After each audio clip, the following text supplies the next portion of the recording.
All right, guys, here we go. Today, I call this recovery day. So it's not a real, what you would consider like, oh my God, I got to do this workout. I was telling the class, I wanted to do this because now that the gym is open, I had heavy lifting this weekend and I wanted to stretch and move. And all of you guys that are clients of mine know that I preach about balance and body movements and stretching. It's more important than working out, if you ask me. I'm almost 45, so it's a big deal. So today I wanted kind of a recovery stretch movement, so later in the week when we get into the classes, the exercise is a little bit more tough. Okay? So we started with knee crosses. So we brought the knee up and came across the body, started off slowly, and then as the rounds progressed, we got more motion. Make sure you breathe out, make sure you don't turtle, and don't snap. Get it in there smoothly. The snaps are not good. All right? We want to feel. We want to get the contractions, the squeeze. When that was done, we went to toe touches. So once again, we're not turtling it. We're trying to toe touch, breathe out, get that flexibility and mobility.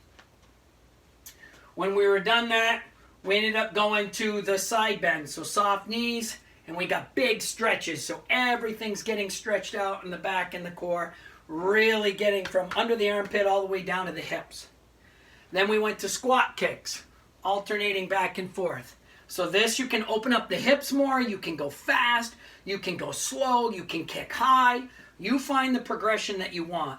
But all this exercise here are for body movements. It's really good for you.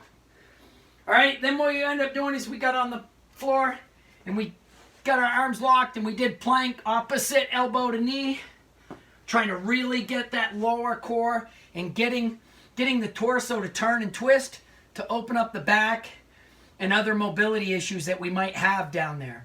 Try to pull with your abdomen and not your hip flexors and abductors and your psoases and all these muscles down here. We want to use this.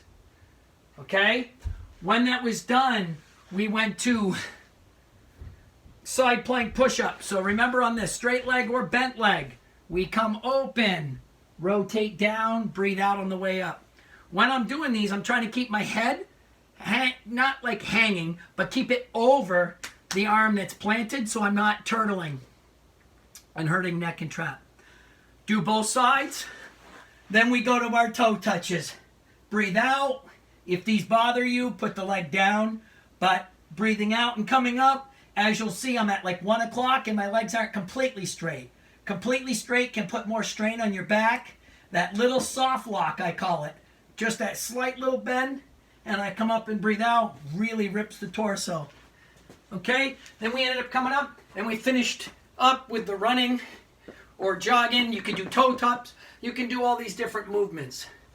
So this one's really predicated on recovery, flexibility, and mobility. So I don't care if you're a bodybuilder, if you're into baseball, soccer, basketball, you're a dancer, whatever it may be. These movements are really predicated on you getting better in those other genres, those other exercises, those other workouts, your sport, what you're trying to do. So please do this one. Do it as a family. You'll get a kick out of how flexible kids are and how we're not. Or maybe your kids don't stretch or do anything and they're already getting tight. Cutler's that way.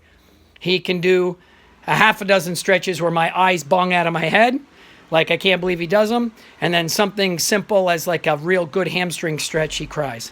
Okay? So all of you guys have a great day and try to get these movements in.